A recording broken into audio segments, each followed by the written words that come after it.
आदरणीय मंच और मंच से भी ज़्यादा आदरणीय श्रोता, क्योंकि मैं बहुत बड़े बड़े लोगों को देख रहा हूँ, जिनको पढ़ के, जिनको देख के, जिनको सुन के हम बड़े हुए।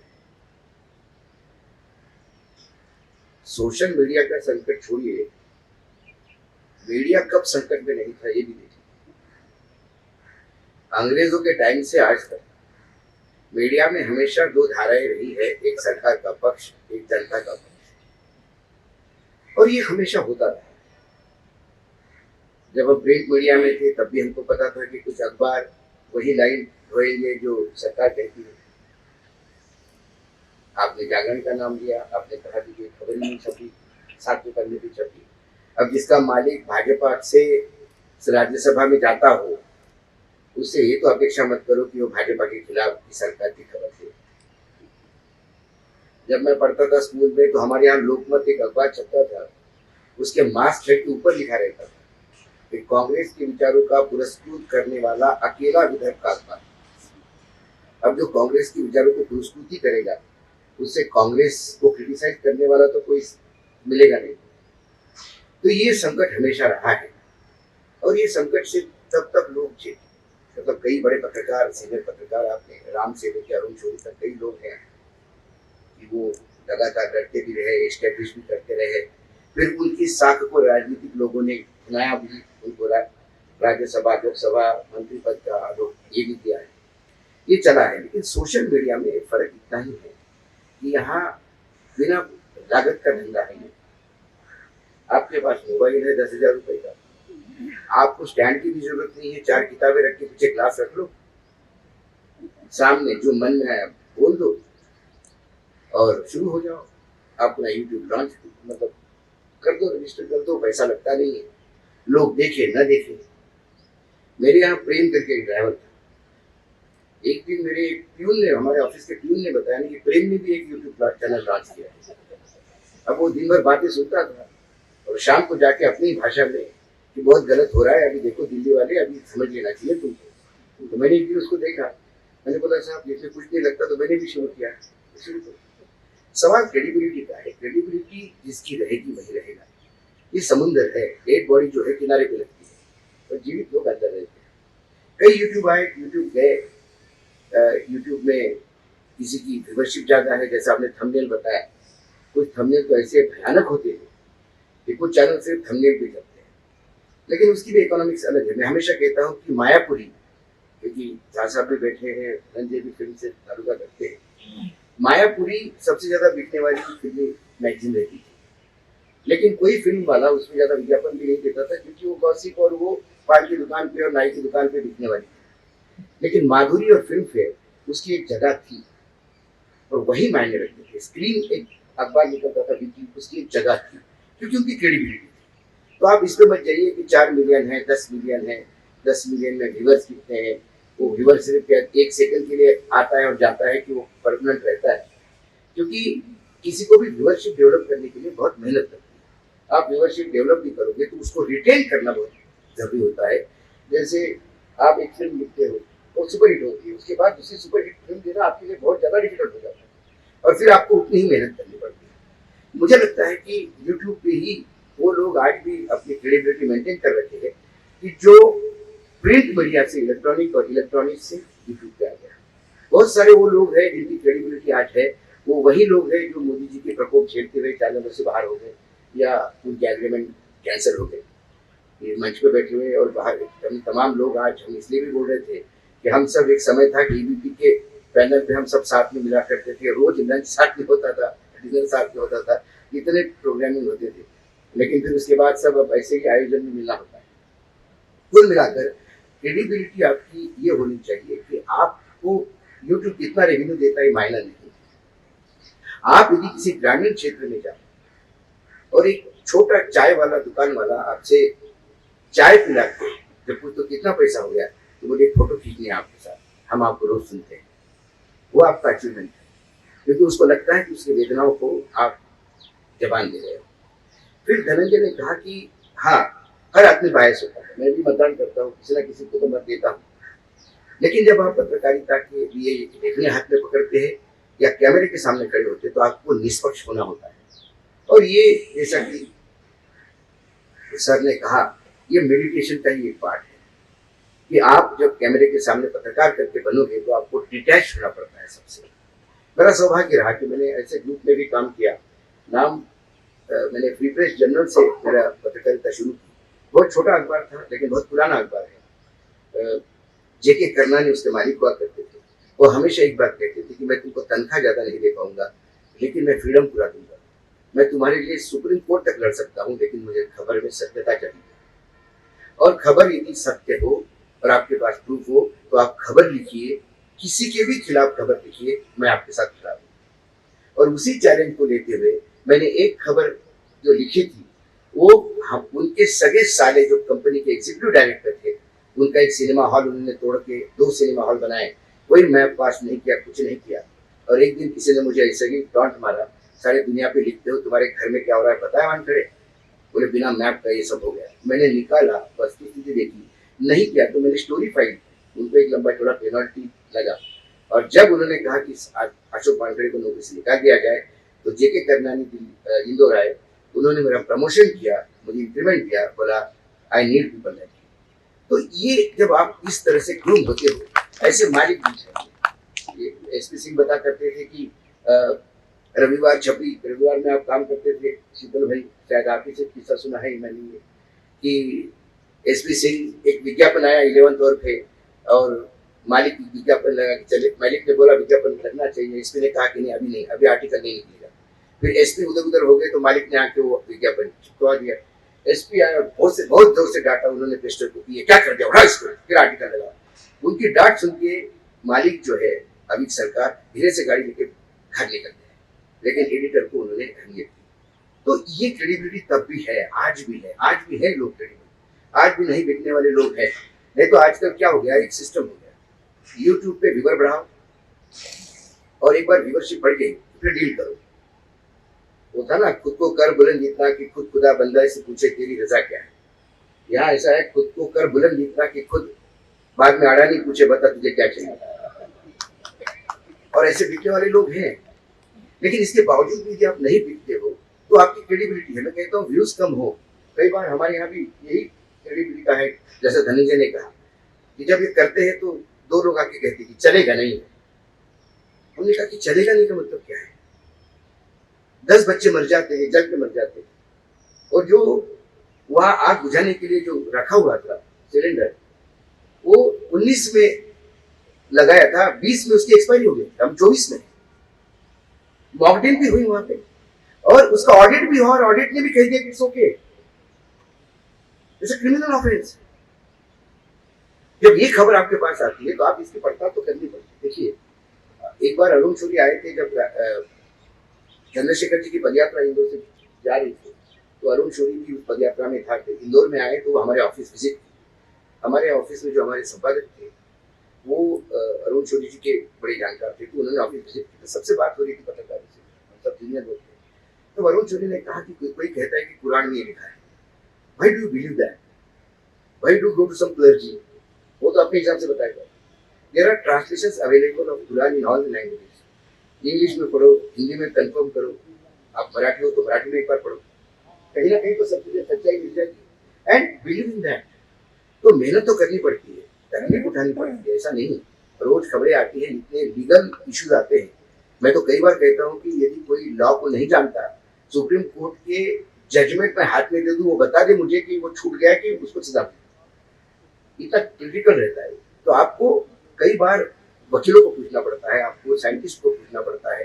कोई कहता है कि उत्तराखंड में रोड बनने से ये हो गया, किसी ने कह दिया ऐसा, तो आप 2-4 जेएनयू के कोई या आईआईटी के कुछ इंजीनियर्स को पूछिए, साइंटिस्ट को पूछिए, आपको मिल जाती, बहुत सारी चीजें मिल जाती है। ऐसा नहीं, दुबे जी और हमने कई बार कई इश्यूज पे बात की कि ये हुआ कैसे। उनको भी पता नहीं पड़ रहा, हमको भी नहीं पता पड़ रहा कि ये वोटर बिहेवियर ऐसा क्यों कर रहा है, रिजल्ट ऐसे क्यों आए। हम सोचते ऐसा नहीं है कि हमारे लिए प्रश्न नहीं है, लेकिन वो प्रश्न सोचने चाहिए। आय की भीड़ तो बहुत आएगी, बहुत सारे रेस्टोरेंट होंगे लखनऊ में, बहुत सारे रेस्टोरेंट होंगे हजारों की तादाद में, लेकिन 2-4 रेस्टोरेंट ऐसे होते हैं कि जहाँ लाइन लगा के लोग जाते हैं और बाकायदा लोग आधा घंटा वेट करते हैं, 1 घंटा वेट करते हैं और जो खाना चाहिए वो खा के जाते हैं।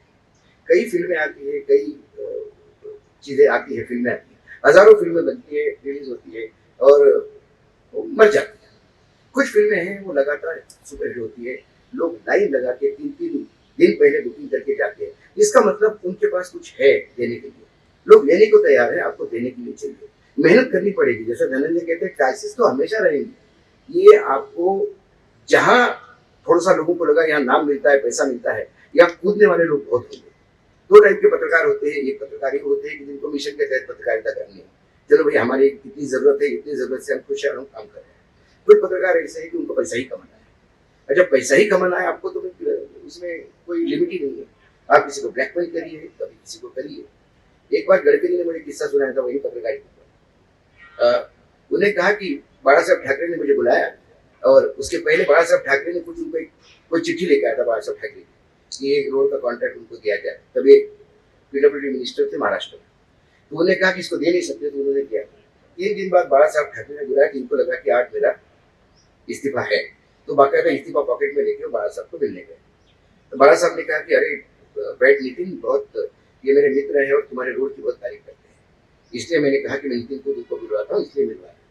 और फिर नितिन ने कहा कि मुझे तो लगा कि आप मेरा इस्तीफा लेंगे कि उन्होंने आपका काम नहीं किया। उन्होंने कहा नहीं, ऐसी रोज लोग चिट्ठियां लेने आते हैं, मैं मना नहीं कर सकता, चिट्ठियां देता हूँ, लेकिन तुम मेरिट पे काम करो। फिर उन्होंने कहा कि मैंने चुनाव के दौरान संभाजी नगर, यानी जिसको औरंगाबाद कहते थे पहले, वहाँ एक फ्लाईओवर प्रॉमिस किया है। लोग मुझे पूछने लगे तो ये फ्लाईओवर जल्दी बनवा दो।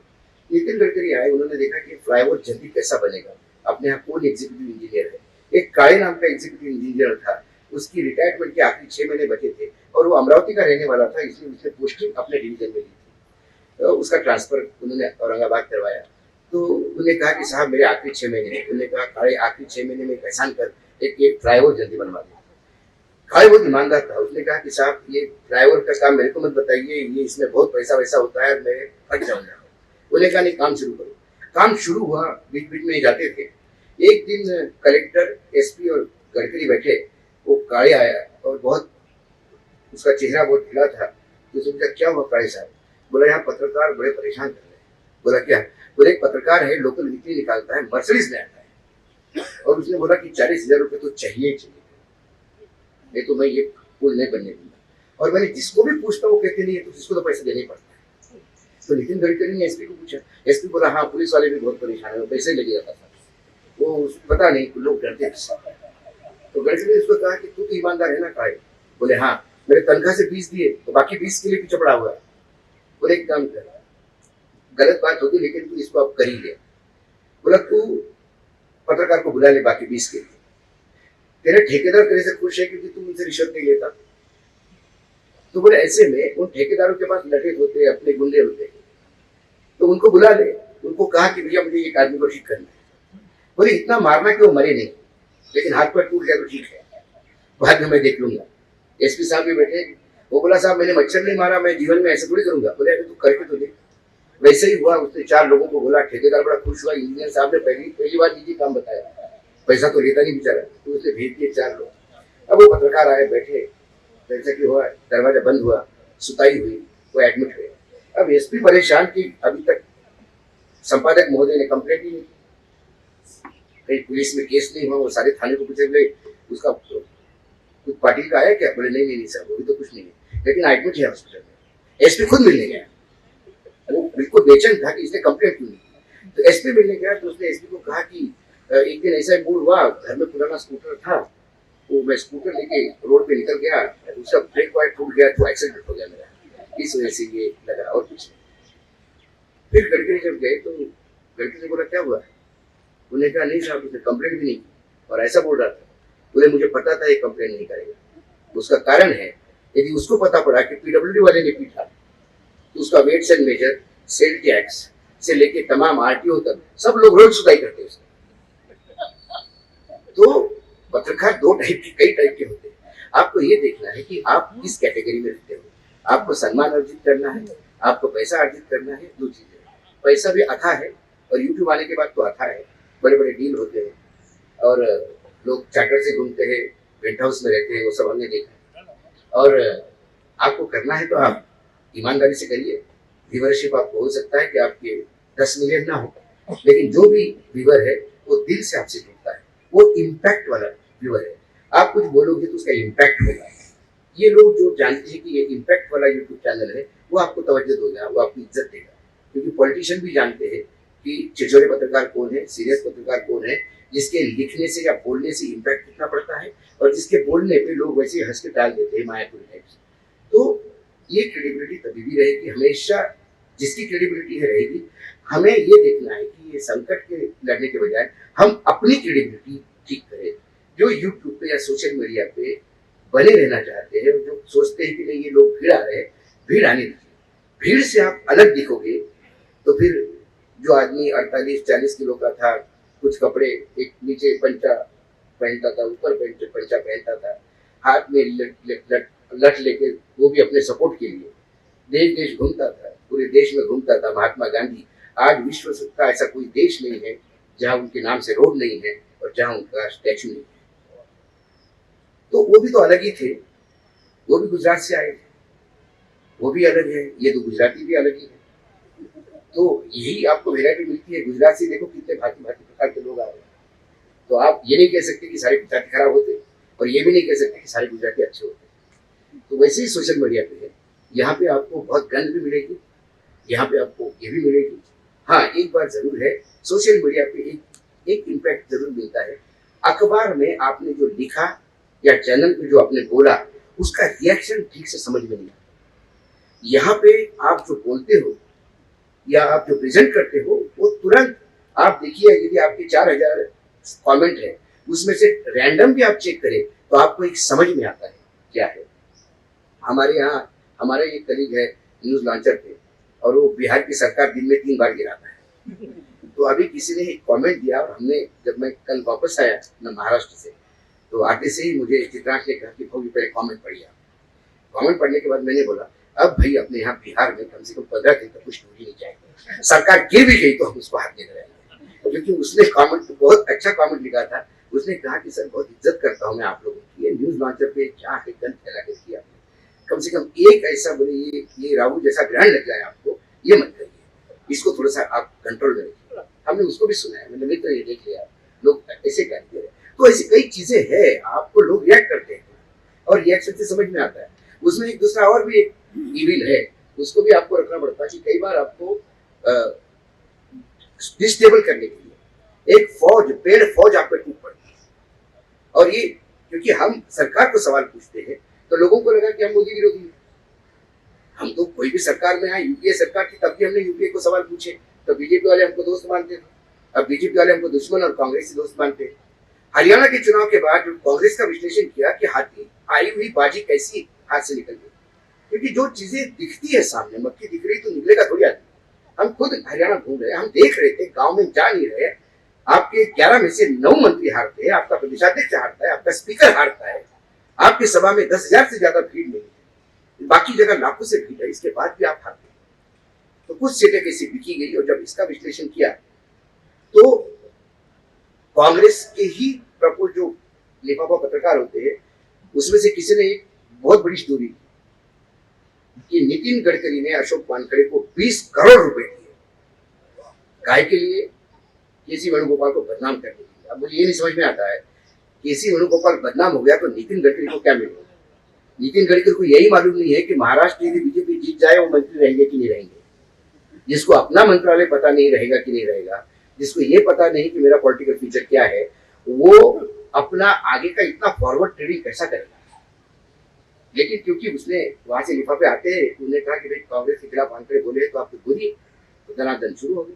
तो वो आपको ये हो जाता है, आपका परिवार आपको पूछता है, आपका बेटा पूछता है, पापा ये 20 करोड़ वाला मेरे को आज किसी ने भेजा।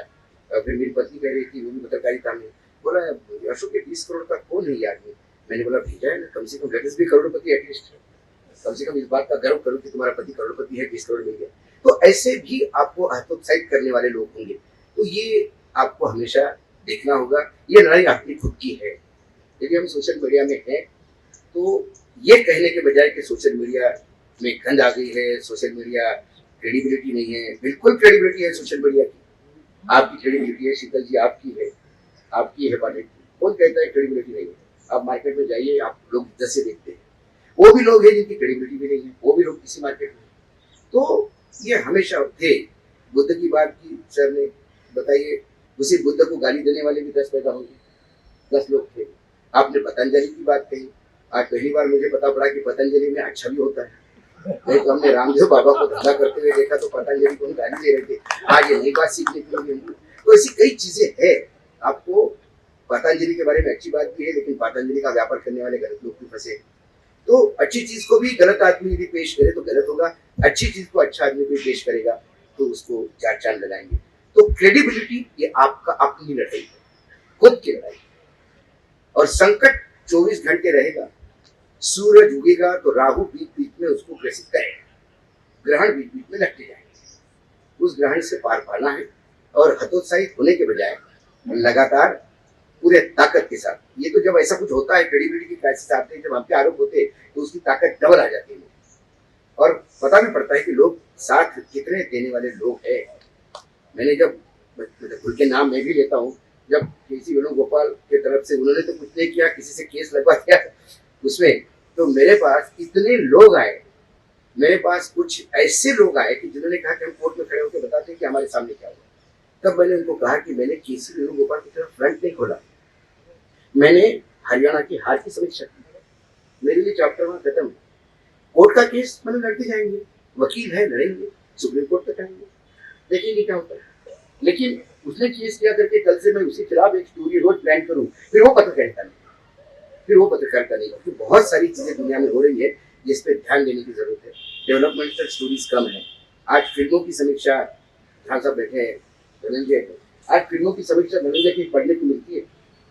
एक समय था कि फिल्मों की समीक्षा पढ़ के टाइम्स ऑफ इंडिया में आप आपकी लैंग्वेज के नए नए फ्रेजेस और वो फिल्म समीक्षा देखने के बाद, पढ़ने के बाद फिर फिल्म देखने जाते थे या किस पॉइंट ऑफ व्यू सामने नहीं देखा। आजकल समीक्षा के नाम पे पत्रकार आते, शो देखते, बाद में सब समोसे कचौड़ी डिनर होता है, कॉकटेल, लिफाफे पकड़े जाते हैं और जो वो कहता है वो छपता है। स्टोरी छपती है कि इसमें ये, इसमें देखने लायक ये है, इसमें देखने लायक ये।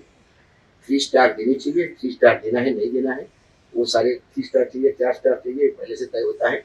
और इसका एक और पहलू है, मैं अभी क्योंकि फिल्म की बात की थी तो मैं अभी मुंबई था पिछले वीक, तो एक फिल्म प्रोड्यूसर थे हमारे मित्र, उनके साथ बैठा था, तो किसी से फोन पे बात कर रहे थे, कोई फीमेल आर्टिस्ट फाइनल करनी, तो उन्होंने कहा कि नहीं उसके जगह उसको देंगे। तो उधर से बोला होगा कि सर नहीं वो उसकी, बोले नहीं उसकी इंस्टा फॉलोअर बहुत ज्यादा है।